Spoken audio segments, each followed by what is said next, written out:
Are we up? Can you hear us? Are. Yes, sir.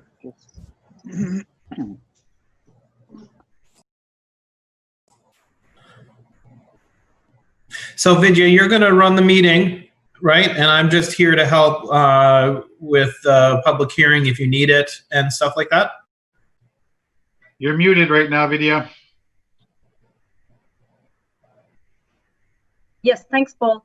I would just like you to monitor the phone lines, or if anybody raises their hand to speak in the public comment section when they want to provide feedback, but otherwise the meeting will be run like it usually is when we are in person. Great. And I noticed we've got two ZBA members on the phone, one ending in 044. Can you say hi? Are you there?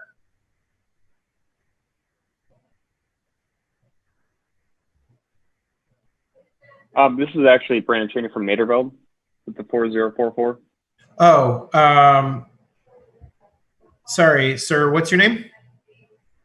Brandon Cheney with Naderveld. With Niederveld? Are you the applicant on this? Yes. Yes. Yep. I'm representing the applicant. So I wonder if Mr. Koleki is on the number that ends in 081.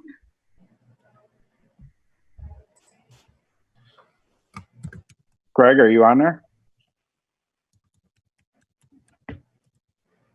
So we have 4 members. Hi, it's Mary. Oh, Mary. Okay. Mary, you're 032? No, I'm 5081.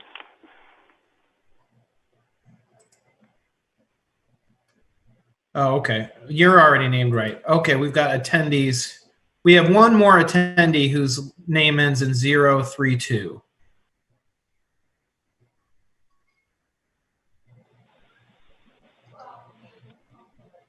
I am unneeded. Who is that? 342. Who is this?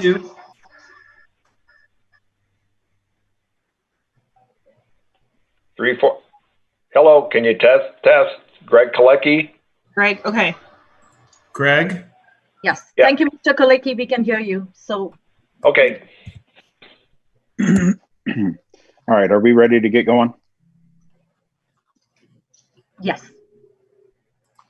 Excellent.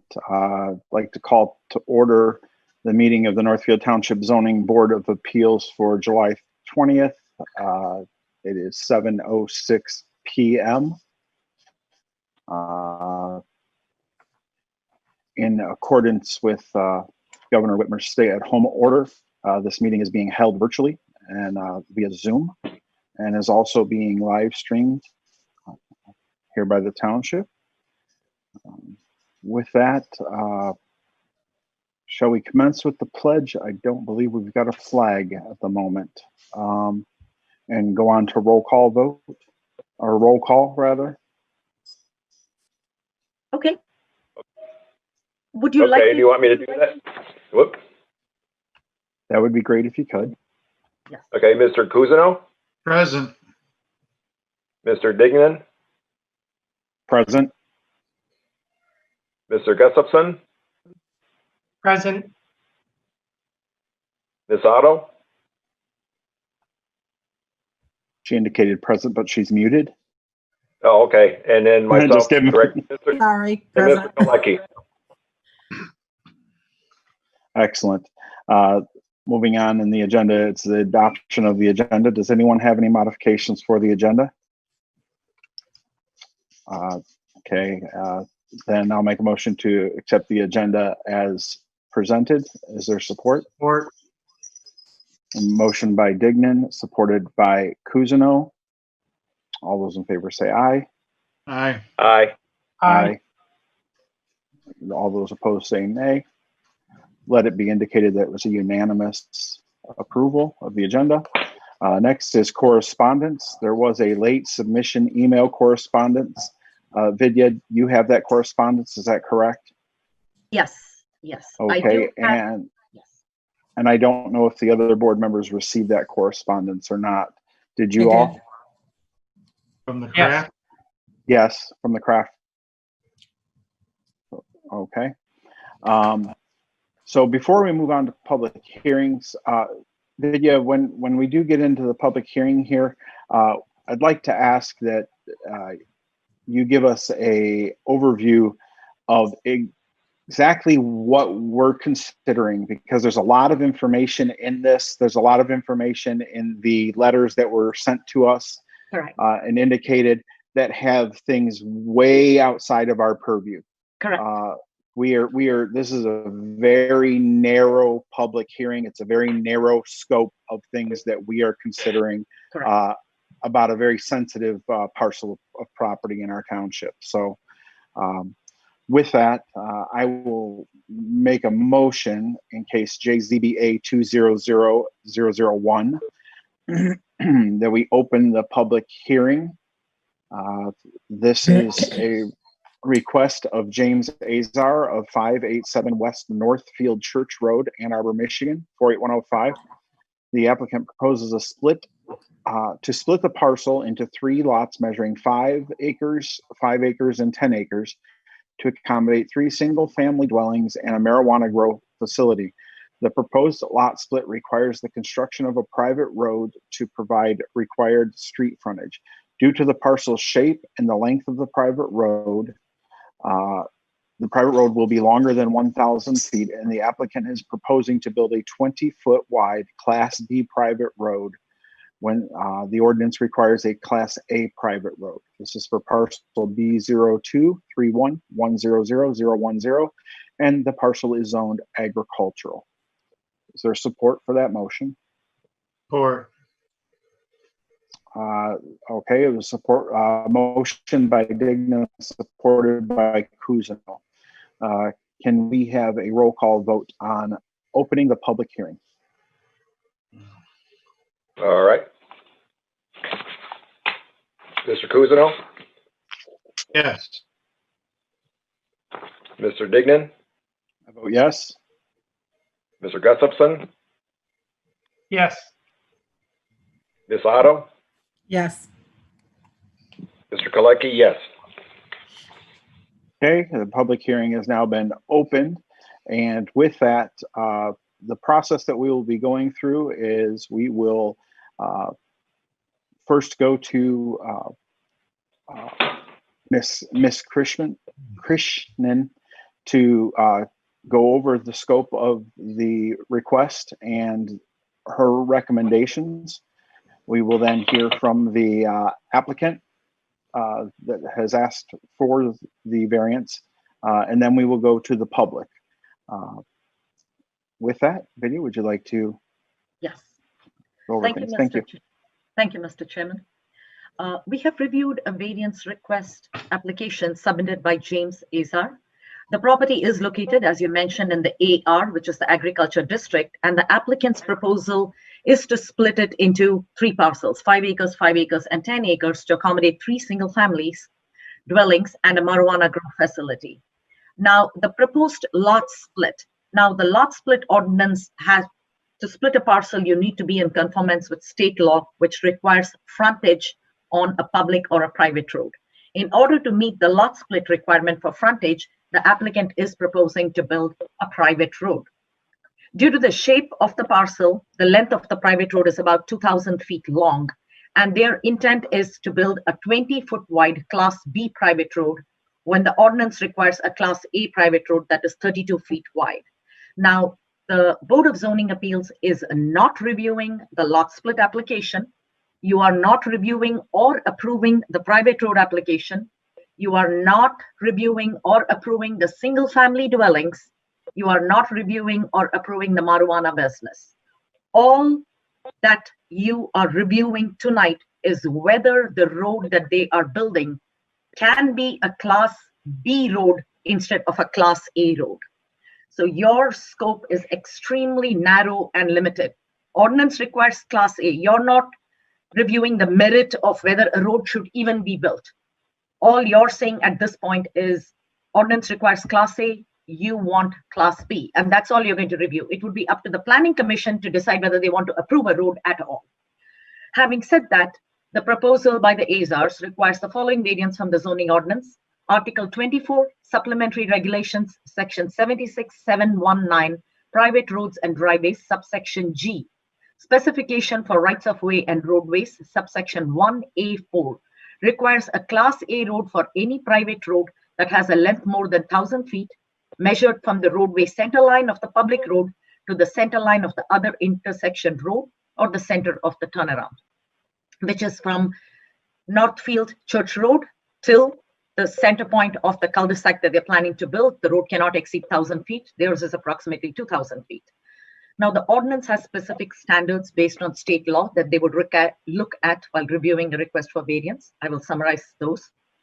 The first criteria is strict compliance with the ordinance standards would unreasonably prevent the owner from using the property for a permitted purpose or will render conformity with those restrictions unnecessarily burdensome. Now, the site does meet the AR district's minimum lot width and area requirements. It is a conforming parcel. The applicant purchased the property with the intention of building single-family homes on it. Recently, with the passing of the marijuana ordinance, the applicant also applied for and is seeking approval to locate a grow facility on the parcel. Now, the applicant's justification in requesting the variance is that the requirement for a Class A private road when the road length exceeds 1,000 feet is only because fire department of requirements and their proposal to build a Class B gravel road will still serve the fire department. Now, the applicant also contends that the creation of a Class B road will help save landmark trees on the site and states that East Northfield Church Road is a public street and of a narrower width along the site's frontage. Now, the subject site's frontage on East Northfield Church Road is approximately 325 feet.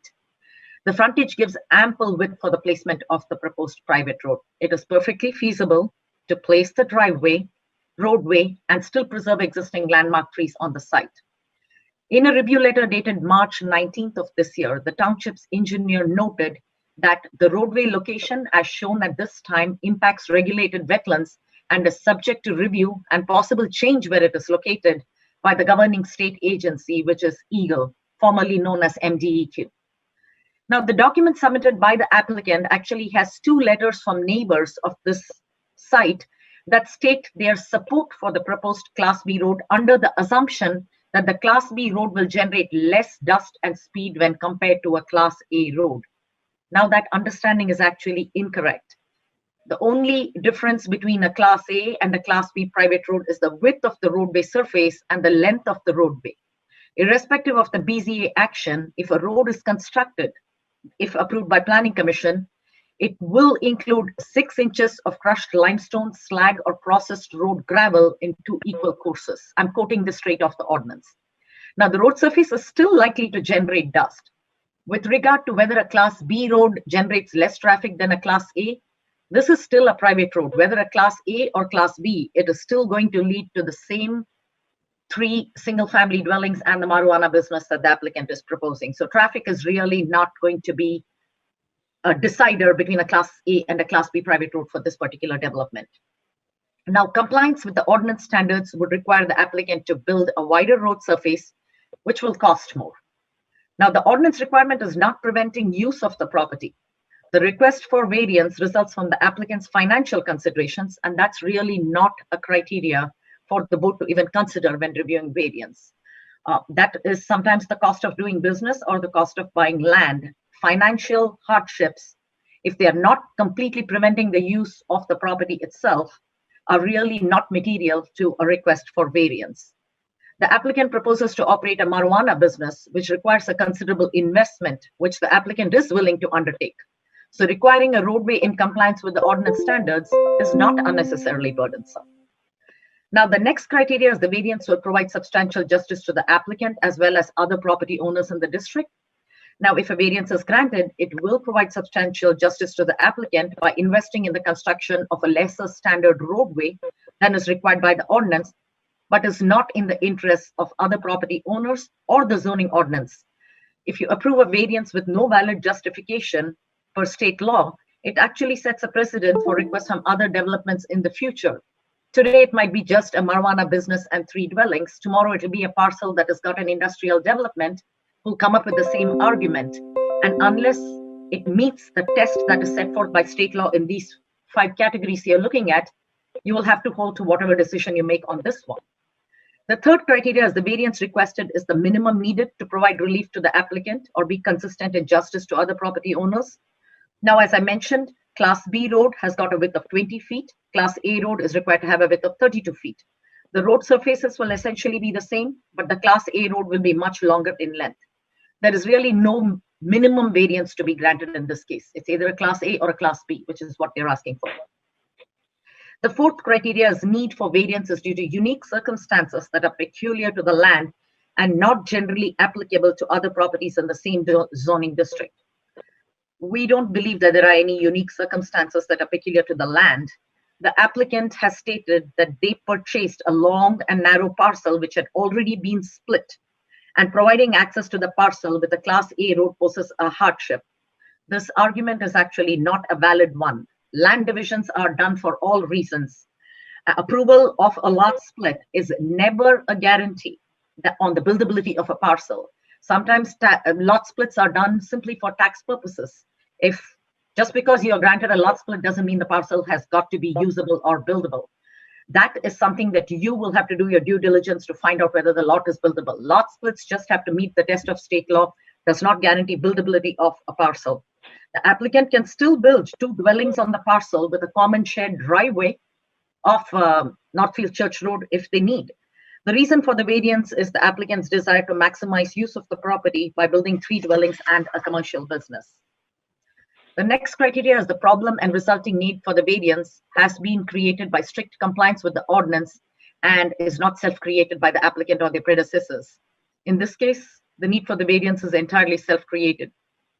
As I mentioned, the reason for the variance is a cost-saving measure and also to maximize the use of the 20-acre parcel.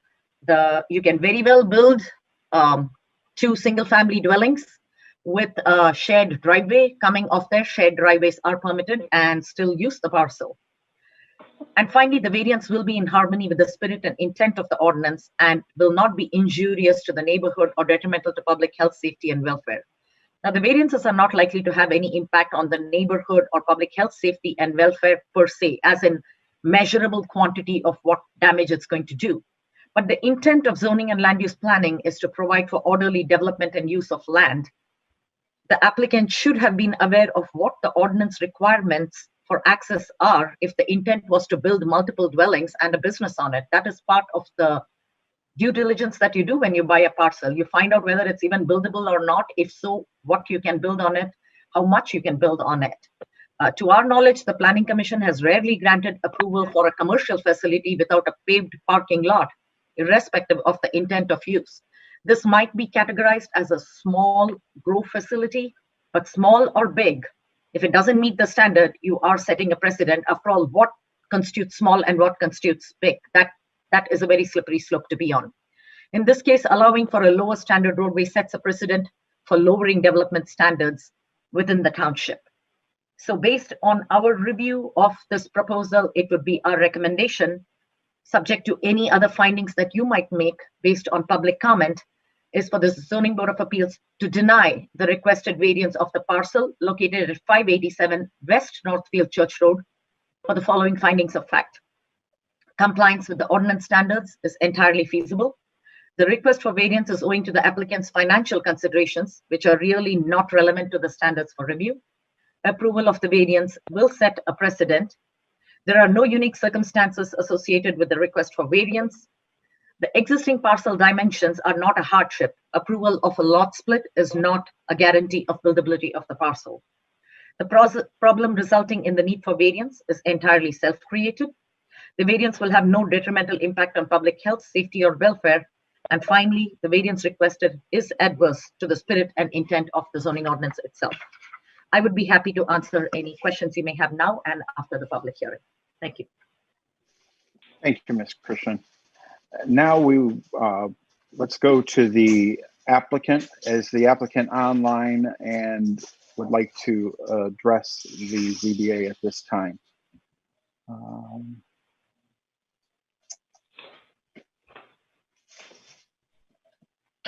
All right, Brandon has raised his hand. Hang on just a moment. Okay. Paul, if you would let Brandon speak up.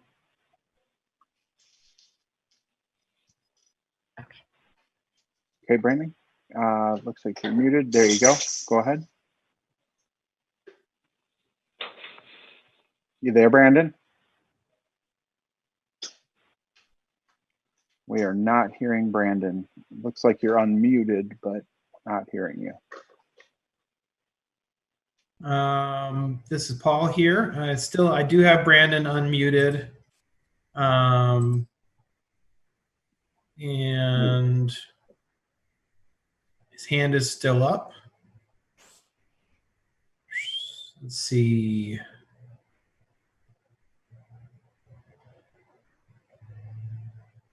Try unmuting him again. I wonder if Brandon is muted at his end instead of you. He's muted again, Paul.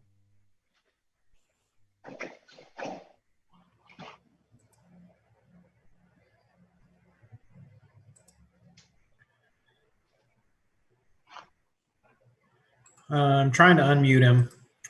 I'm going to go ahead and promote Brandon to a panelist. Okay. Just to see if that helps. Let's see. We now have Brandon as a panelist. I'm going to unmute you again, Brandon. And unmute. Can we hear you now? Yeah, Brandon, we can't hear you. I think it might be technical on your end. I'm not sure. Do you want to try to jump out and jump back in, Brandon? We can wait a moment for you.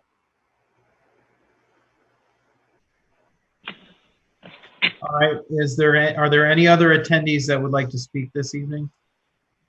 On behalf of the applicant?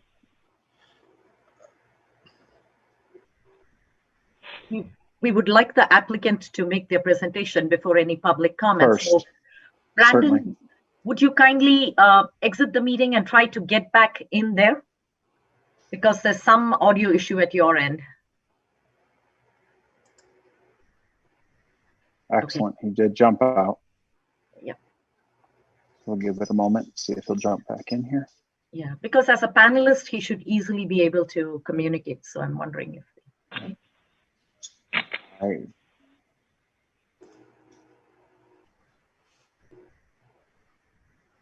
Brandon, you want to unmute yourself?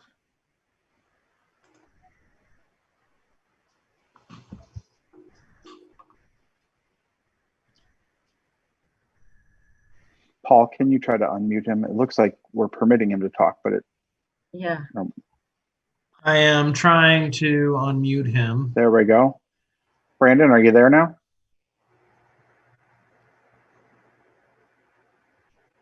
Okay, hold on. Let me look at the Q&A. Can you unmute phone 044? Yes. Allow. Just unmuted phone. Can you guys hear me? 044. Is that you, Brandon? Yeah, can you guys hear me? Yes. We can. Okay, sorry. Hey, sorry guys, I had a call in from my phone. That's okay. So I think I'm probably listed under two different names. So we're patient. I'm glad you guys can hear me now. Yeah.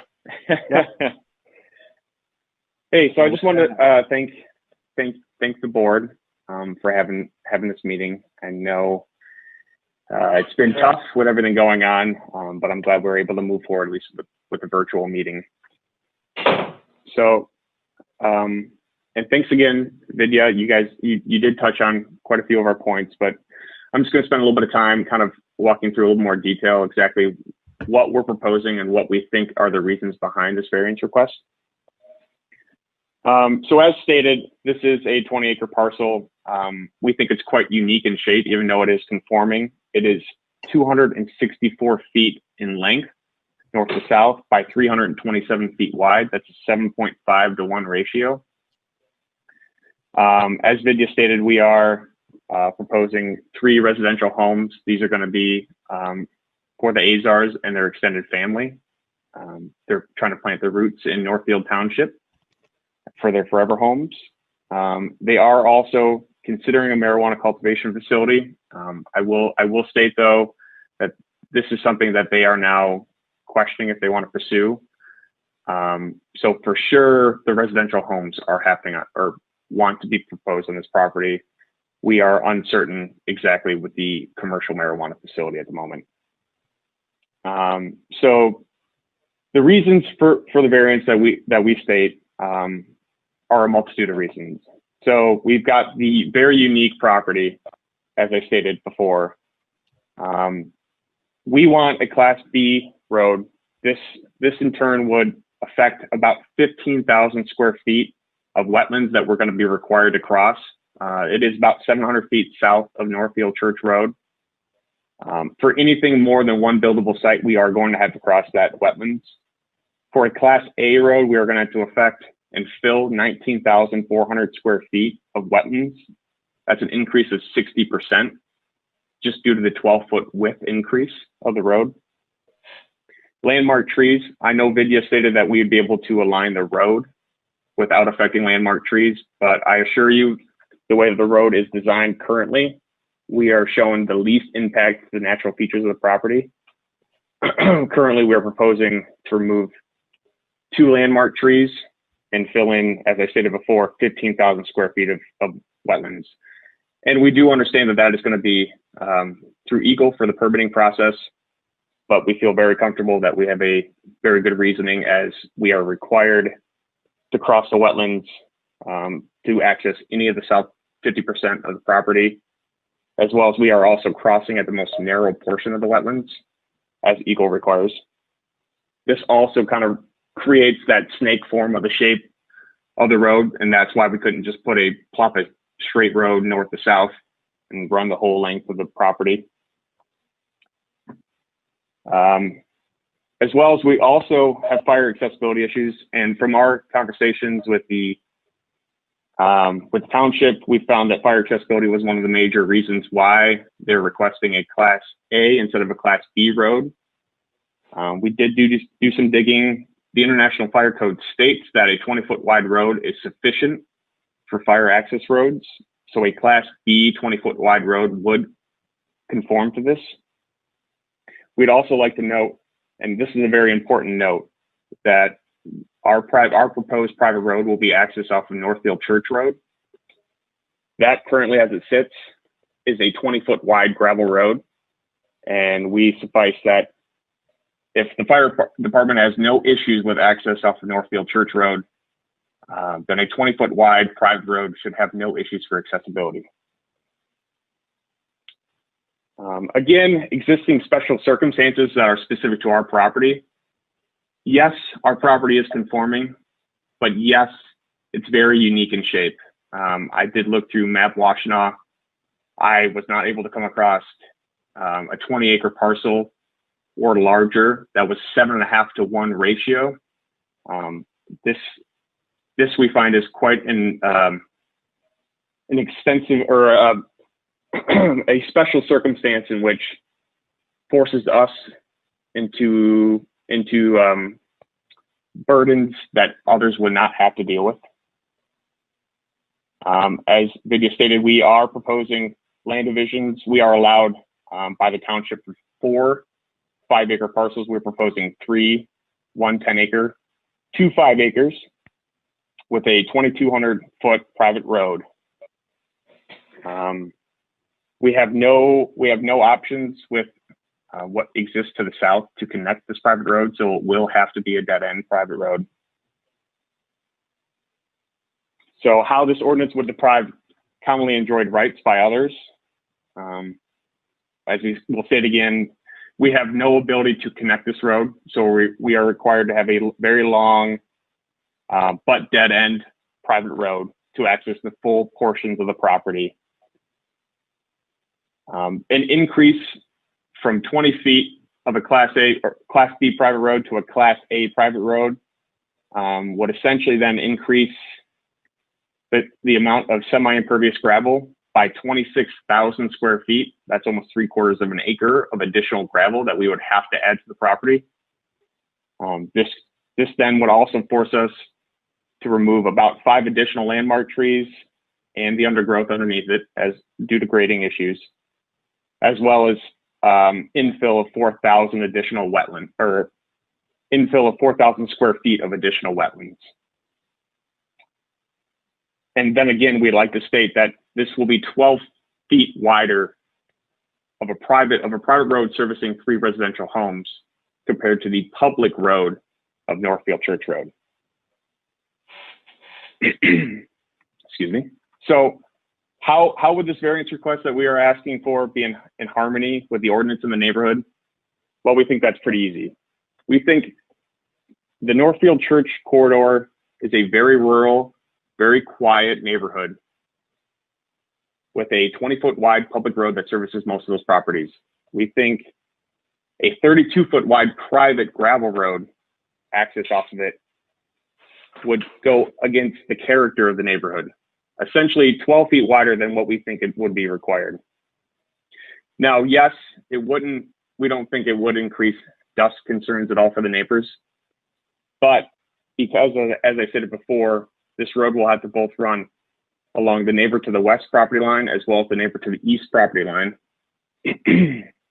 And that will have significant visual impacts to the neighbors.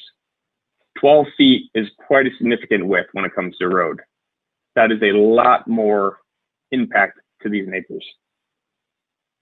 So aesthetically, we think it's going to be quite obtrusive to the existing neighborhood.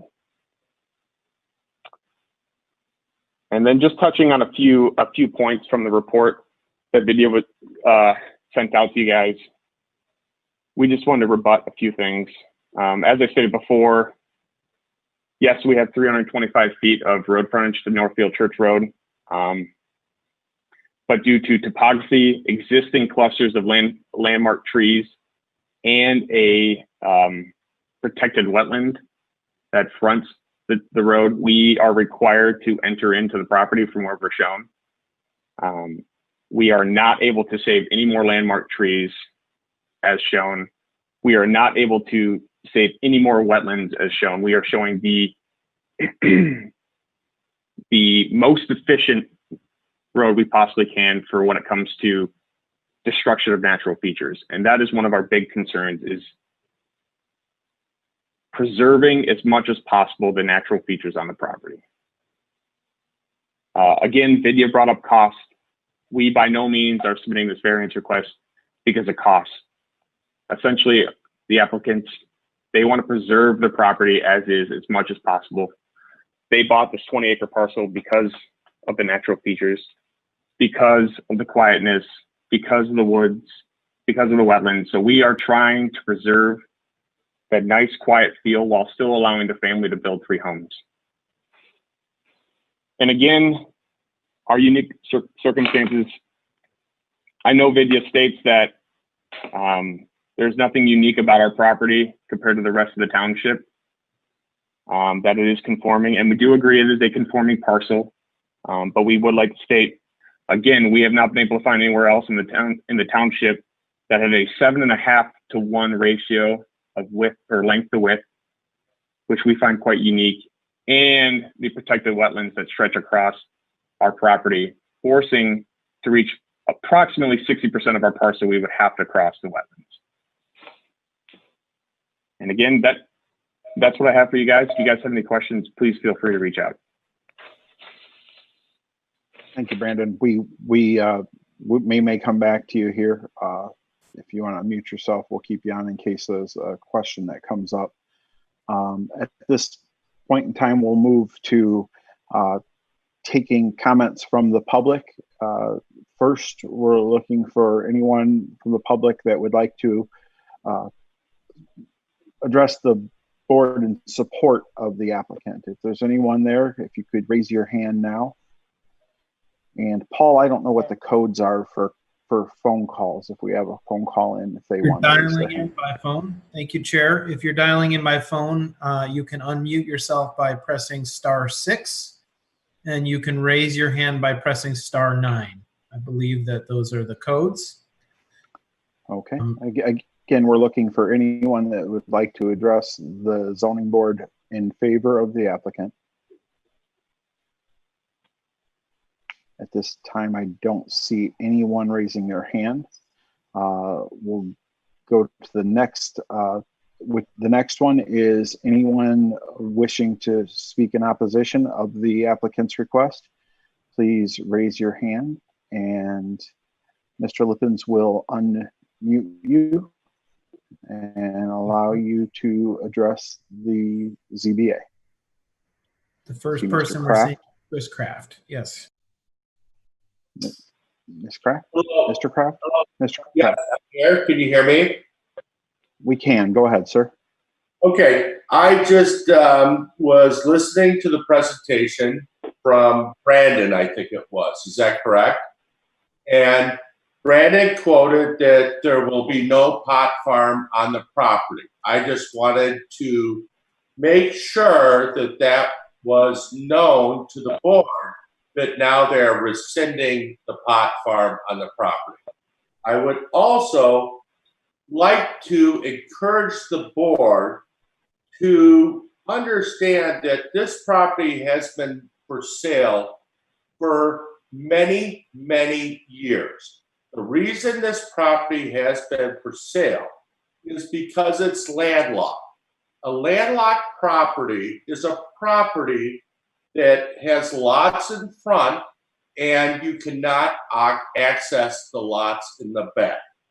So the reason that this property has been for sale, maybe at such a price, I don't know, is because there is no access to the lots in the back of the property.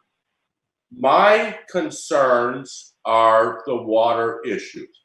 The water issues, I would say, if you're going to ask me to vote between a Class A and a Class B, I would say I would go with the Class B road. I want a smaller road. I do not want any more damage to my backyard than, which is literally 100 feet away from this property. I am the most affected person of anyone that is on this board. And my worries are the water. My worries are a pot farm next to my house, which I know, I agree, is a whole separate issue. But if Brandon said that there's not going to be a pot farm there, then I think that we need to change how this is drawn up. Because if there's a pot farm there, it should have an asphalt driveway, which McKenna noted and they put in. This is a precedent that you guys need to honor. And I would think that with all of the information you have and all of the money that you have spent, that you should follow the correct path. If they bought that property and want to put development behind it, which is why that property was split like it was, is so no development would put beyond the swamp. I think you need to really consider, they bought the property. We didn't buy the property. You didn't buy the property. This is not a special circumstance. They can put 2 houses out front or 1 house in a marijuana building facility. They can do whatever they want. But this zoning was made because the other owners did not want to have the back parcel developed. And I apologize if this isn't the right place to bring this up, but those are my major concerns. When the Ann Arbor Christian School went in, I had joined the property across the street. We lost 30 acres of land because of a decision like this. Please consider the water and our rights as tax-paying citizens. Thank you very much, and I apologize if I went over time. No, thank you, Mr. Kraft. We appreciate you speaking, and we don't mind giving you the time. Is there anyone else in the audience that would like to address the board at this time? No, you're just there is. staying calm. You do good. Great. Mr. Kraft, hang on just a moment. We need to mute you. Paul, Yes. can you please mute Mr. Kraft? There you are, Mr. Kraft. Just didn't want you to get caught on mic. Yeah, yes, Miss Krishnan. Thank you, Mr. Chairman. I just wanted to clarify a couple of points after Mr. Kraft spoke.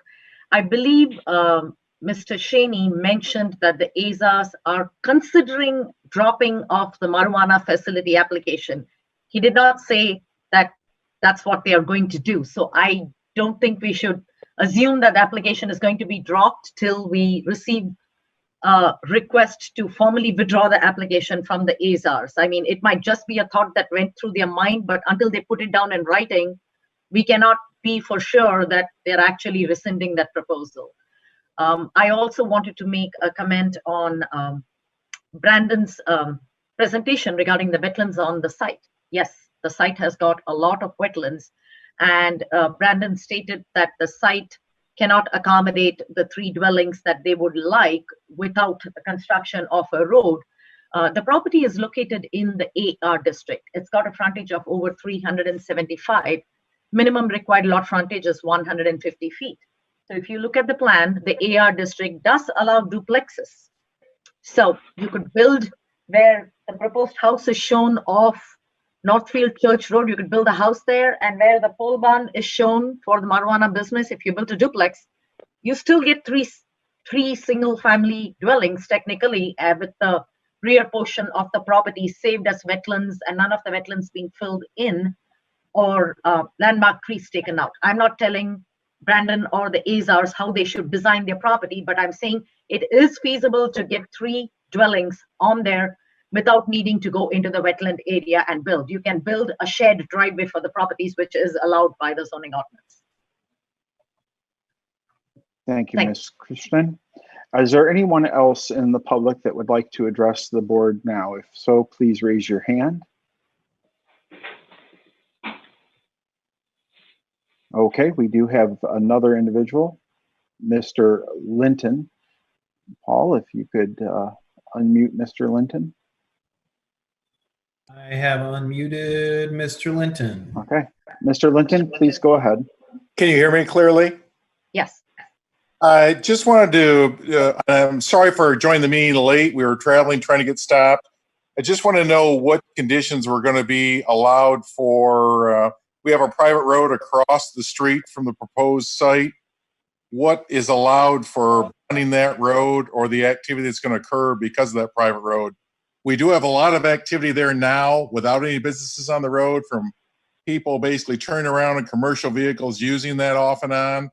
What arrangements are being made to accommodate that? Ms. Christian, correct me if I'm wrong, but that is really an issue that is taken up by the Planning Commission. Sure. The only thing we're considering right now is whether or not the applicant would be considered to allow a Class B road versus a Class A road. The use and all that is handled at the Planning Commission. Correct. So that's not something that this board takes up or considers. Okay. Did that answer your question? Yes. Wonderful. Thank you, Mr. Linton. Is there any other members of the public that would like to address the ZBA at this time? If so, please raise your hand. Okay. At this time, I do not see anyone else. I will give the applicant, Brandon, if there's anything else you would like to add or address, I'll give you a few minutes here to do that if you'd like. Are you there, Brandon? Yeah, certainly. Okay. Yep. So I'll give you 3 minutes if you want to summarize your thoughts, or if there's anything that was said that you'd like to address, you're welcome to do so. Yep, and I just want to address the first gentleman's concerns. I do want to let him know that we are required by Washington County Drain Commission to not change any of the drainage courses. So flooding on your property should not be any concern if we are crossing the wetlands. We will follow all equal permits and requirements when doing so. As for the duplexes remark, I guess that is a stretch, but yes, certainly we could get 3 different residential properties on the front half. Essentially what our applicants are asking is to have access to the back 60% of their property, which would then require a private road to cross the wetlands. As stated before, our biggest desire is to preserve as much property as possible natural features when it comes to landmark trees and when it comes to wetlands, while still allowing our applicants to be able to build all the allowed properties, which would be 4 if we wanted to, but we're proposing 3 parcels to be able to be accessed by a private road. And again, I am here for any questions. Okay. Thank you very much. With that, we're going to conclude the public hearing. Would one of my board members like to entertain a motion to close the hearing at this time? A motion to close the public hearing for, sorry, I'm writing all over my stuff and I don't know That's okay. what paper is. Get to it in just a minute. Case ZBA 2000001. Okay. Is there support for that motion? Support. Okay. There's a motion by Otto, supported by Cousineau. Is there any discussion on the motion? Okay. Can I get a roll call vote, please? All righty. Mr. Cousineau, Yes. Mr. Digdon, Yes. Mr. Gustafson, Yes. Miss Otto, Yes. Mr. Kalecki, yes. Okay. At this time, the public hearing is closed. We'll move on to item 7 on our agenda, which is old business, which at this time we have no old business. And we'll go on to number 8, new business. This is, the board will deliberate on case JZBA 20001. Ms. Krishnan, did you have anything to add at the end of the closing of the public hearing there? No, Mr. Dignan. I believe the applicant has presented the stance that they are coming from. Their desire to seek the variance is to have the ability to access the rear portion of the parcel. Not having access to the rear portion does not prevent their use of the parcel to its maximum. They can still build the houses that they need, but conservation of the natural resources on the property can be facilitated only if they stick to the front portion of the site. And as I mentioned before, the applicant perceives it as a hardship of having a long, narrow parcel. However, just because a split was granted at some point of time does not mean you are guaranteed accessibility or you're guaranteed the rights to build on all portions of that. The lot split is not a guarantee of the buildability of the parcel itself. And that is just the way lot splits work. So just wanted to reiterate that. Okay, I do have one question. And it comes down to, we're not deciding whether they can or cannot have a road. What we're deciding is if they can have a road, can it be smaller than what the ordinance calls for? Correct. With that in mind, and considering the environmental impact, my concern is this: the environmental impact of a Class A road versus a Class B road is significant. Correct. It's not a small change or difference. They cannot put a Class B road in without an action of this board granting them a variance to that effect.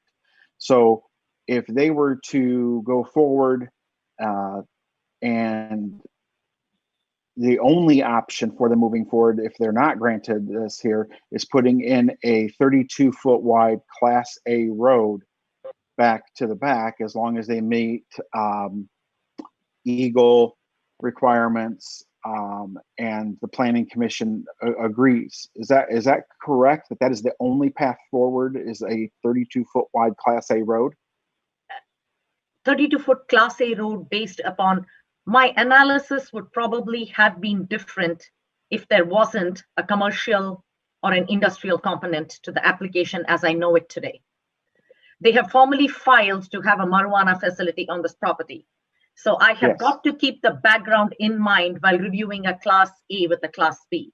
If it's strictly going to be just residential homes, my interpretation of the permissibility of a Class B road might be different compared to the need for a Class A road. But if you're going to put in a commercial and or an industrial enterprise in there and ask for a deviation, I would say no, because that would open up the doors to all other commercial and industrial enterprises in a similar situation across the township. So the critical part of the applicant's statement over there, they might not do the grow facility. That would actually make a difference to how we look at this whole parcel. Would a class B be okay for a marijuana facility also on the property? I would say no, because the planning commission has never granted a lower quality road. But if it's going to just be 3 homes, maybe a class B is better than a class B because environmental impact is reduced. So you make a very good point, but the class A or class B is now dependent whether a variance to be granted based upon the intensity of use on the site as presented at the time this letter was written. Okay, let me go around to my commissioners. Miss Otto? Yeah, the one question I had, and I'm going to go with the same scenario, Vadia, that you provided. Yeah. That if it's just residential, and this is a question, this is not a judgment or anything, could they have just put in a driveway if it's just residential? And if it's just a driveway, is it still the same width as a Class B road? A driveway standards are much, much less than a road. A driveway needs to be only 15 feet wide. It's acceptable for the fire department. And they will not be able to build 3 or 4 homes on one driveway. That's what they will. If they want to split the parcel in order to have access to the rear portion of the parcel, they have to build a road because the State Land Division Act requires frontage on a public or a private road. So a private road that is Class B, constructed of gravel, going to the back of the parcel is probably better than a Class A 32-foot wide paved road going all the way back. But when you throw in an industrial/commercial component into it, now you're changing the whole scope of what we are looking at. Mr. Gustafson, you're on mute. I wanted to mention 2 things. The ordinance requires a Class B road for 1,000 feet or less and a Class A road for over 1,000 feet. Correct. So I don't know if this is a proposal that maybe would be allowed and that the applicant would have to come back with, but could they build a Class B road for the first 1,000 feet and a Class A road for the remaining 1,000 or so? Based on the diagrams that are referenced from the International Fire Code, the 100-foot diameter cul-de-sac at the back is compliant, but the fire marshal's or the fire department's letter states that for roads over 750 feet in length, special approval is required. And I hadn't seen any indication that the fire department was leaning towards special approval or not. So I would just want to make it clear that whatever we decide, if we were in favor of the applicant, they still need approval by the fire department, which is separate from us. But maybe a narrow road up front and a wider road in the back would help solve the legal or the zoning requirements and also mitigate some of the environmental impact.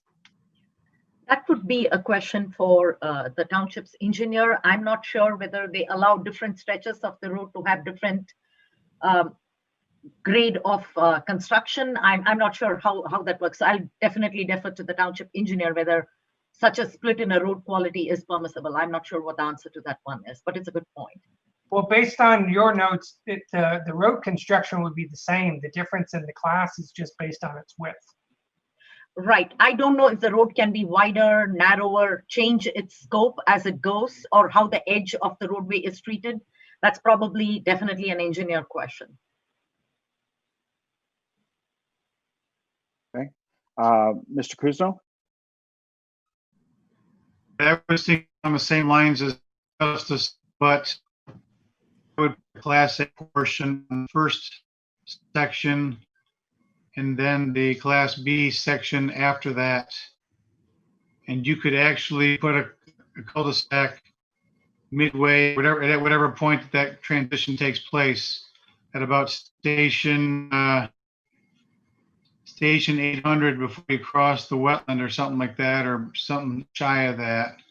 as a hybrid type solution, but that's not what's on the table right now either. We're answering a question, Right. yes or no. It's either B or A, and would we allow it? So my first reaction is buyer beware. And this land was purchased just last year, if I understand it correctly. And if you had grandiose plans of 3 lots or whatever, then you need to do your homework before you buy the land. And that's really how that should be approached.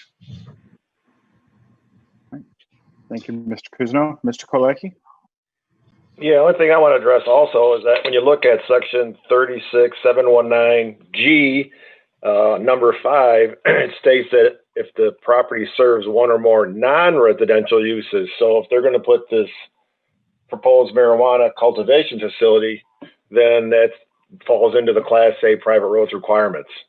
You know, so we're mixing a couple of different things here, but as it stands right now, the 3 houses with the cultivation facility, I'd have to take that into consideration and probably stay with the Class A road. All right. Thank you, Mr. Kolecki. I do have one more question, Ms. Krishnan. And that is, if a similar thing was presented to you and that large barn in the front of the parcel was to be utilized for chicken farming or raising chickens or something to that effect, classified as a traditional agricultural use, would you still require a Class A road? The Class A or Class B comes into our zoning ordinance requirements based on the length of the roadway, not on the use of the property itself. So it's the chicken barn would be, the use would be protected under the Right to Farm Act, but it would not take away from the Class A or Class B. That requirement would still stand. Okay, because that's where I'm coming into some concern is they come to you with a strictly residential use or a proposed strictly residential use where we might consider a Class B road, even though the length is of a greater length, and they may be allowed where an agricultural use such as, and I use poultry farming just as an example, it may use a similar, 10,000 square foot barn type facility. Very industrial in nature in the produce, or rather the poultry production, and they could do that after putting in the Class B road without addressing anything. They could put 3 residential units in on the ag zoning and put in that type of use.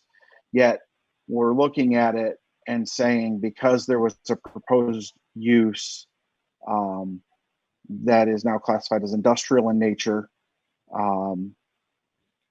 I'm just curious as to how, again, I come back to my same question is,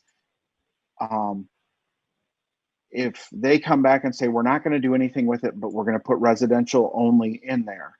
Mm-hmm. Are they faced with the prospect of no other choice than to put a Class A road in because it's 2,000 feet?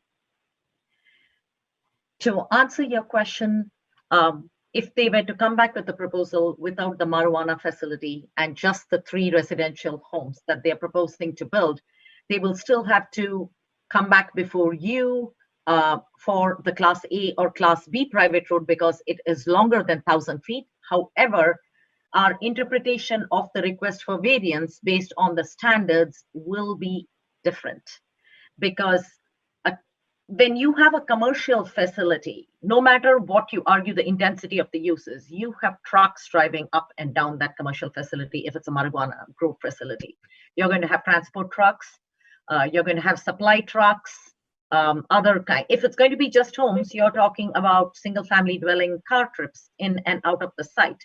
You could make a case that the proposed Class B private road will not be as adverse to the interests of the neighborhood, or it will not affect the intent of the zoning ordinance because you have other places in the township where you already have private roads that are built only of gravel and are of a Class B standard.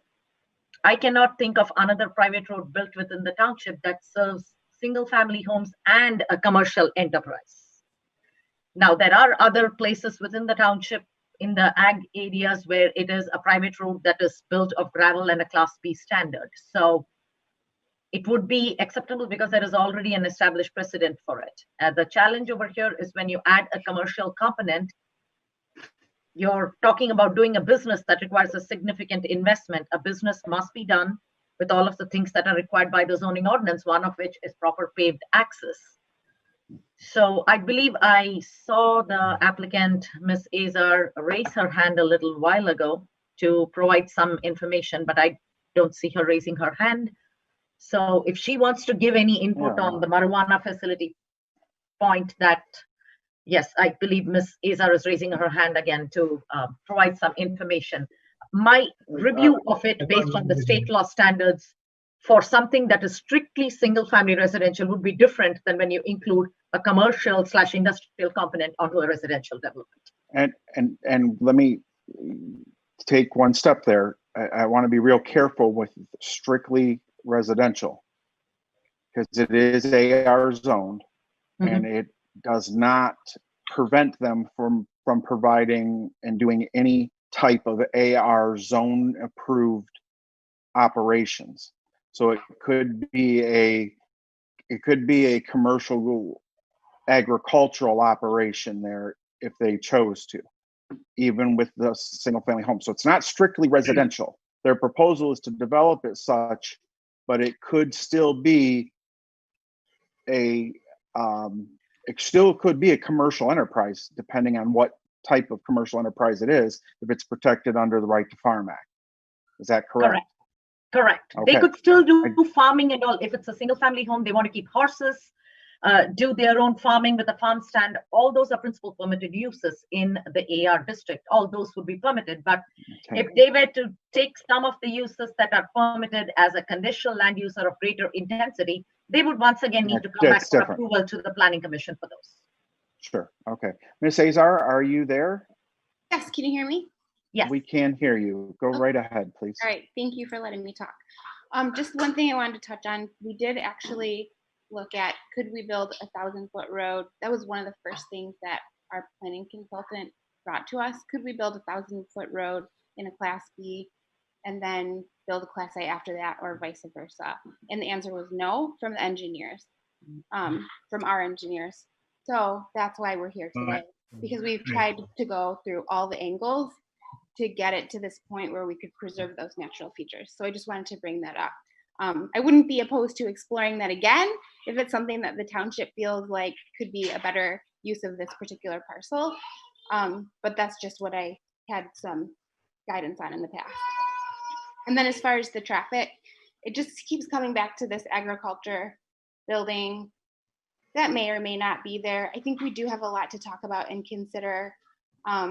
And then again, the traffic load is really minimal. It's going to be less than our family homes traffic load. It's going to be less than probably most of your agriculture buildings that are allowed in the AR district already. So that's just my 2 cents on that. And we do have a letter you can reference in the packet from our grower stating how much traffic would actually be there. I did see that. I did see that. Thank you, Ms. Azar. I appreciate it. Thank you. Yep. All right. Are there any other comments from my commissioners? Question. Go ahead. This is for Vidya. Is it allowed to have a residential home? Let's say they want to continue on with the marijuana business. Is it acceptable to have that commercial, I'm gonna call it commercial building, on the same parcel as a residential home? It's a conditional use, right? Yes, there is nothing in the ordinance that prevents two principal uses from being located on one parcel. Okay, even under the marijuana ordinance. Yes, I believe so. Paul can correct me if I'm wrong, but yeah, I do not think having a single family dwelling on the parcel prevents their grow operation also, or seeking approval for a conditional land use also in that. Okay, Paul, do you have any comment on that by any chance? I just concur with Vidya. It's a permitted use. It's a conditional use in the district. Single family is a conditional use in the district. There's nothing that prevents two principal uses being on a site. Single family is not a conditional use in the district. I'm sorry, it's a principal the- permitted. What Paul meant is you can have a principal permitted use and a conditional use. As long as the uses are allowed, you can have more than one use on a property. Okay, thank you. So I guess that I still stand by the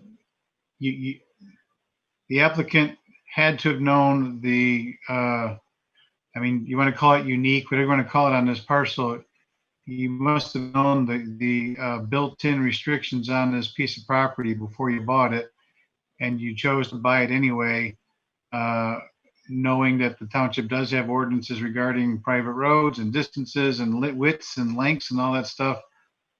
So to me, it seems like, you know, I think an extra 12 feet of roadway is not going to be a massive amount of effect on, you know, the natural features like they claim it is. You might want to propose maybe narrowing the road through the section where you're crossing the wetland or something like that to appease the eagle and maybe appease some of the folks here. But seems to me like it's pretty clear what the ordinance is on this thing, and I think that we need to stick with the ordinance personally. Thank you. Mr. Cousineau? Yep, Ms. Otto? Yeah, do we have any, and I'm just going to ask this, do we have any Class B roads in our township today? I wouldn't know the answer on the top of my head, but I'm sure we do have some. Okay, all right. I know. Yeah, Mr. Yes, we do. Cousineau? Okay. We do. In fact, someone that we all know and love very dearly, our current supervisor had to build a Class B road and then a driveway off of that to get to her house. So, and that was a requirement of the township, and because her house was over 1,000 feet off the road. I know her house. Yep, she built a Class B road and then a driveway off of that to get to her house. Okay. So that's one that I'm aware of. I think there's other ones out there too. So my concern comes back to the knowledge of and the history of the parcel from a environmental standpoint, and that is the sensitivity of drainage in that area, in that region.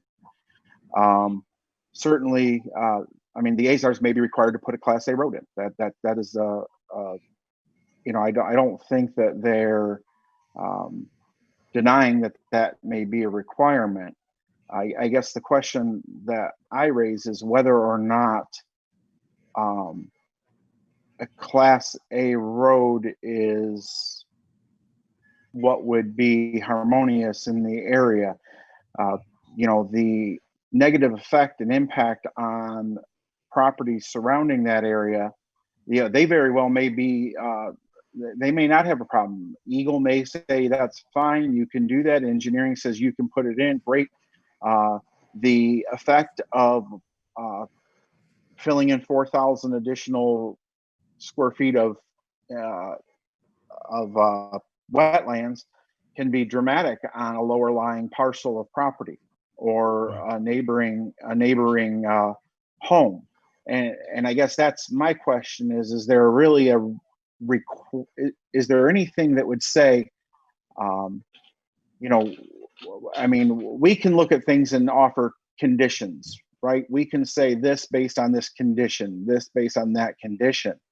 I mean, if we were to look at this and say, for instance, that this board might consider or allow a Class B road to be constructed as long as the use on the property remains strictly residential or agricultural. Yes, please, Ms. Krishnan. I think you make a very good point, Mr. Dignan. Sometimes things are not so cut and dried as black and white when you have environmental considerations. In this case, the neighbors might actually prefer a smaller width road, less disturbance to the wetlands going in. But I guess the right way would be for the AZARs to actually request a zoning text amendment. Our private road regulations were written a long time ago. I don't know what the date on that is. They just don't make accommodations for this kind of differentiation. So maybe the ordinance can be clarified to say a private Class B road longer than 1,000 feet is acceptable, provided it receives approval from Eagle and from the fire department. And if the applicant demonstrates that building such a road conserves natural features or something like that, maybe the ordinance could address it instead of being absolute as Class A, Class B. Making a point, but our ordinance doesn't allow for that distinction at this point of time. Okay, yeah, because my concern really comes into, would this variance could possibly have a positive impact versus a negative impact on neighboring parcels if and so it was restricted to residential and agricultural uses. So you understand where I'm going with that is if you're going to use it as agricultural or residential, we could grant this variance and that would afford neighboring parcels and homeowners a benefit over a Class A road. I'm not saying they'll get approved for a Class A or B road because I don't know. That's not for us to consider. Are you saying they would need to come back with a completely different application if it was strictly residential? I hesitate to tell the applicant what they can and cannot do with their parcel. I mean, if they're told that if you use it only for residential, we might be okay with granting you a variance, rather than the board make that determination on what use of the property is acceptable or not. This is some requirement that should actually be in the zoning ordinance. The zoning ordinance should give people the ability to say, okay, I'm using it just as residential, hence I can apply for a Class B road even if it's larger. I would really hesitate from the board making the determination that we think a Class B is not bad if it's just residential. The applicant has been around for a while, has spoken with us on multiple occasions. So maybe the right way to approach it is to provide for such variations in the zoning ordinance instead of making it subjective and having the board decide what use is acceptable for the property or not. That would be my take as a planner. Okay. But does that mean that would that mean that we would have to put this back to the planning commission to make those changes? Yes, you would not act on the variance at this point of time because the variance runs with the land in perpetuity. You don't want to grant a variance. And if you end up denying it, should the applicant have to come back and apply for something, they cannot apply for a period of 1 year. So the applicant will kind of get boxed in. So I believe that was my concern is that if it seems like it's either A or B, right? But there's so many variables to this. And that's what makes it confusing. Especially when you're talking about the wetlands and that type of thing. I have a lot of concern about that and how, if we grant it, no matter which way we grant it, A or B, that's still a concern for me. So, and I know I can't stop of that.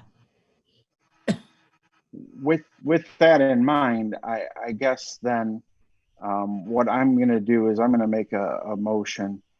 I would propose a motion in case JZBA 20001 that the Zoning Board of Appeals postpone indefinitely. I'm using that term as in Robert's Rules of Order. Decision on this case and advising the applicant at which time they go to the Planning Commission and can reference back to us a time where we can consider this.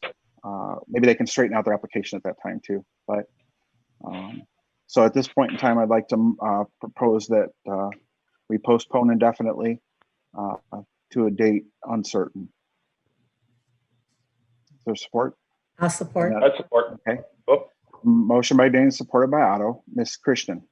Yes, I would suggest that the motion include an additional caveat that the applicant is being directed to go back to the planning commission in order to make a determination whether they're going to continue to propose the marijuana grow facility. Two, if it is going to be strictly residential, whether they would like to request to the planning commission to revisit the private road section of the ordinance to create this distinction between residential versus residential and non-residential uses of the parcel. So the applicant has clear understanding of why they are being postponed. Okay, I would like that added to my motion, and I am fairly certain that we will. I see that Lisa's on here, so I'm assuming she'll grab it from the recording and add that to the motion. Ms. Otto, is your support still intact for that? Yes, it is. It is. You know, for clarity to the applicant prior to us calling a vote, this is done for your benefit. I'm making this motion so that it doesn't cause you to have to incur another expense to come before the Zoning Board of Appeals if the Planning Commission does act in a way and you do adjust your application such that you need to return to us. So, you know, your case would come before us when we have another form of business, when a time in the future is certain, and we will then address it at that point in time. So are there any board members that have any questions on the motion as it stands? no, I like that motion. This is Mr. Kolecki. I like it. Yep. Thank you, Mr. Kolecki. All right, hearing none, Mr. Kolecki, would you please do a roll call vote on the motion?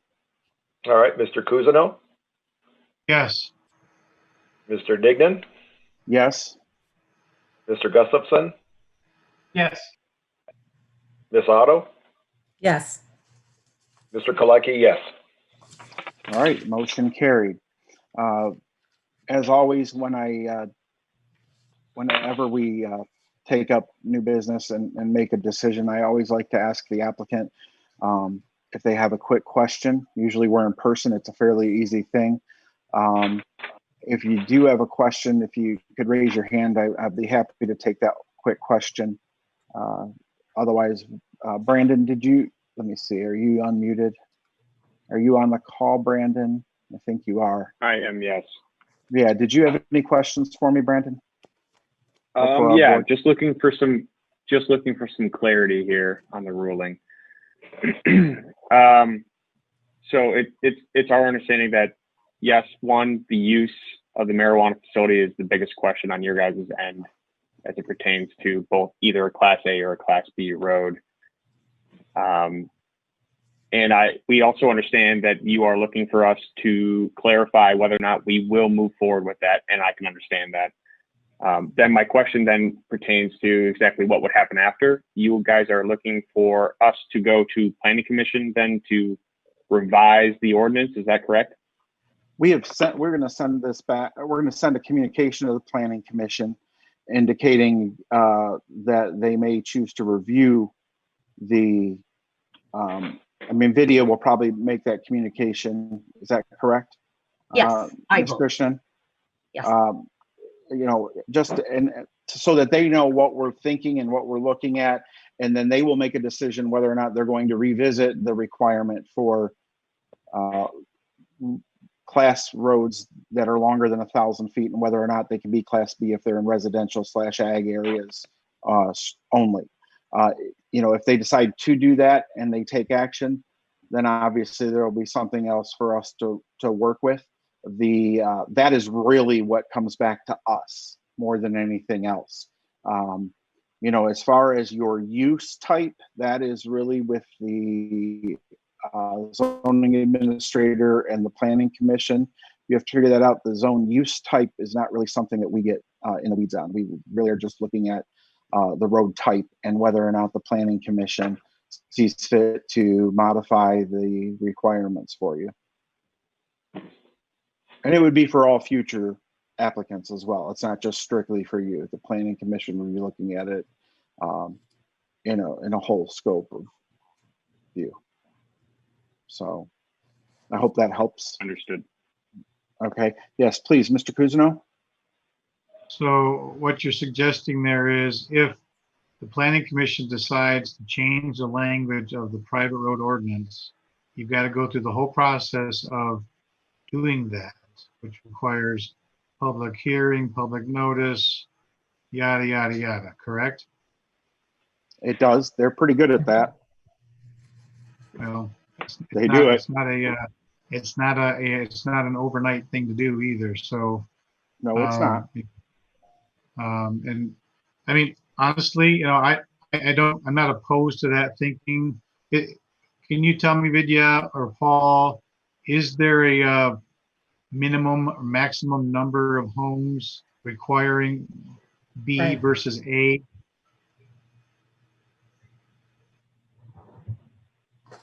Unmute myself. Yes. There is no minimum. Once this is a 20-acre parcel, so the maximum number of homes they can build on it is 4 because minimum is 5 acres. So they can build a maximum of 4 homes on it. And the amendment that they would be requesting the Planning Commission to possibly consider is whether a parcel that is in conformance with all of the requirements of the AR district can be served by a private Class B road.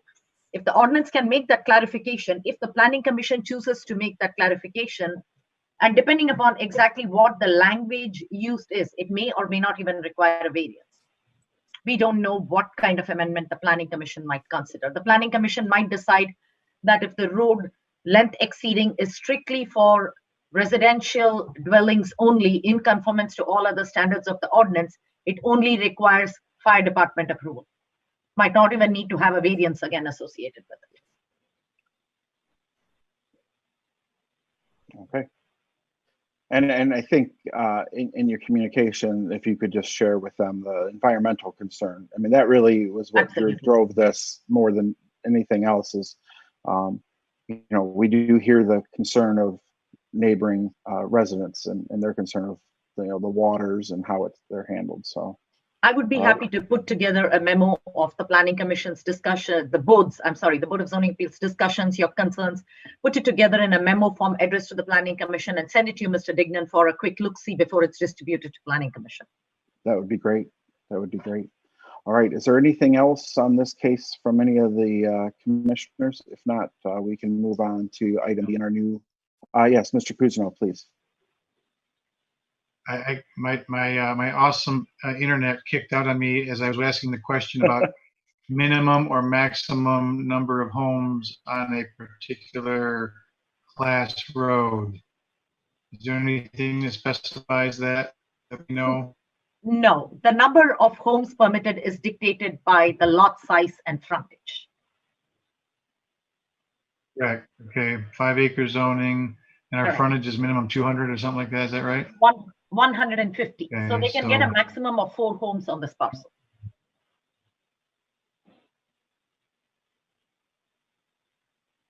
Oh, that's because of 20 acres and it's 5 acres. It's not the frontage. The frontage. They got plenty of frontage. They just don't have the acreage. Right. No, actually, they have the acreage. They don't have the frontage because if you look, the parcel has got only 375-foot frontage on Northfield Church. In order to use till the back of the property, they can get 4 5-acre parcels with 150-foot frontage on the new private road they are intending to build. That will meet the Land Division Act requirements. All right. I'm not.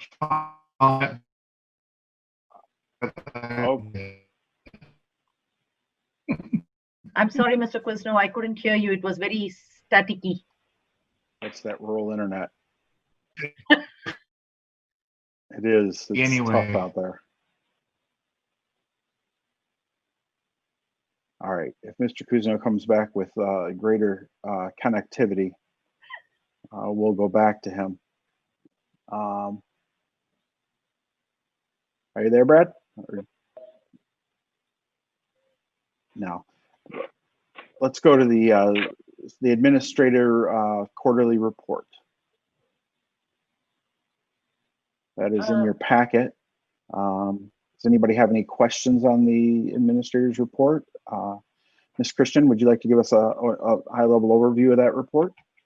Oh, I would be happy to. I didn't realize the next report is due to you. I didn't realize that you still didn't have an opportunity to see the first I know. quarter report. It's been a while. So give me just 1 second. It has been. Sure, not a problem. I think I mixed up all my papers over here. So take me 1 second to find it. Yes, thank you. So the first quarter before this whole pandemic struck and we all got shut down, we did a total of 11 applications that were approved. And typically the first quarter is slow because, it's just winter. So people wait till the weather has broken so that as soon as they get the zoning compliance approval, they can do building permits and build. So generally our first quarter is not very busy. We had 3 applications for non-residential use. One was a sign permit at GLR Recycling on Whitmore Lake Road. And one was zoning compliance for the Northfield Human Services Food Pantry on Brookside. They are still working on their site plan approval. They just recently got administrative site plan approval. And then finally, the Rolling Meadows Golf Course, they wanted to build a connection between an existing building and a permanent tent kind of structure that requires special land use approval, and we could find no records of when that tent structure was built. Apparently, it just went up at some point of time. So otherwise, we have been continuing working. A lot of work was done on marijuana applications. I reviewed 16 zoning compliance applications for marijuana-related uses, which included a total of 31 permit requests. So everyone had to apply for zoning compliance. I had to reject a few of them because there was insufficient information for me to make a determination. Whatever got approved was sent forward to Paul for the next date to be brought before the Planning Commission. In case of Zoning Board of Appeals, you reviewed only one case for the 1:4 ratio on East Shore Drive. And I had conducted final site inspections. We had an unusually warm January, so I was able to do site inspections, which typically I don't do in Jan. So the Living Waters Church had completed all of the improvements for Planning Commission approval granted a few years ago, but they did a good job of fixing everything. And Cantillon Finishers up on Main Street, next to the big blue pool that's sitting out there, they also made a lot of improvements. They had administrative site plan approval. We do have a new township attorney, so I'm working with the code officer and the township attorney to try and get some of the code enforcement issues taken care of. We are just starting that. The second quarter report, which will be forthcoming to you, is interesting. We did a lot of zoning compliance applications. I processed a lot of applications in spite of the pandemic. Although I'm not able to come in for office hours every Wednesday, I still set the time aside and I return all calls. I speak to all applicants. I do it either virtual or on phone. So the township has kept up its end of processing applications without any delay as far as possible. Excellent. All right. Are there any questions for Ms. Krishnan? I guess I have one, and that would be, from what you've seen coming before you, do you anticipate down the road there coming anything coming to us in regards to all of these marijuana applications? Do you foresee them having some step in their process that's going to require ZBA getting involved? Not on any of the marijuana applications, not so far. At least when they submitted for zoning compliance, I didn't see anybody which showed immediately that they would need a variance, but it depends on what they submitted to Paul for Planning Commission to see. But to my knowledge, none of them are coming before you yet. It'll all be Planning Commission strictly. We will be getting a lot of lots 1:4 depth to width ratio. And that is a challenge in the township because we have all these parcels in East Shore where technically the parcel lot lines go to the middle of Whitmore Lake. I mean, 3/4 of the parcel is underwater. They're all not going to meet 1:4 depth of it. But if you see the portion of land that is outside the water, it's perfectly buildable and splittable, but the technicality requires them to come before you. So you might get a few more of those. And those are SR2 parcels mostly, aren't they? Yes. Yeah. That's a long-standing thing we've had here. So, all right. Is there anything else? Any other questions? Seeing none. Move on to item 9, approval of the minutes of the January meeting. It's one of those things. We are going to have a few meetings in a row here, guys. We do have to meet the minimum of 4 meetings a year. So, and we don't want to have a meeting in December if we don't have to. All right. Does anyone have any questions on the minutes, or would someone like to? Yes, Ms. Otto. I'd like to make motion to accept the minutes from January 21st with the correction on number 4, where the motion says motion carried E-0 on voice vote. It should be 3. Oh, yes. That was the only correction that I see. Okay. I'll support that motion. There's a motion by Otto, supported by Dignan, to accept the minutes as amended. All those in favor say aye. Aye. Aye. Anyone opposed? Let the motion reflect it was a unanimous vote, 5-0, in approval of the minutes. Next item is call to the public. If there's anyone in the public that would like to address the zoning board, you may do so at this time. Please raise your hand. Mr. Lippens will unmute you and allow you to address this board.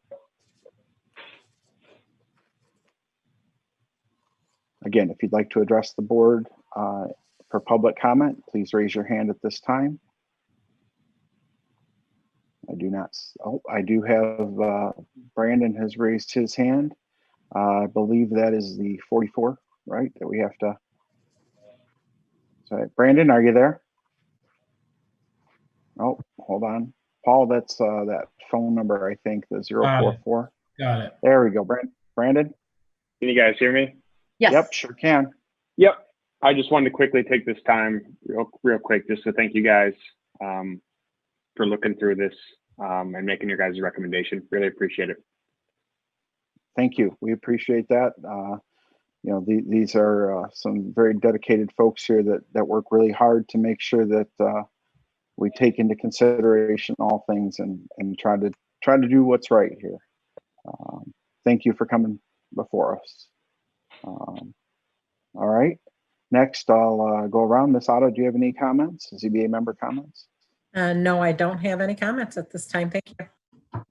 Thank you. Mr. Kuzno? No comment, thank you. Thank you. Mr. Kolecki? No comment. Just good to hear everybody's voices again.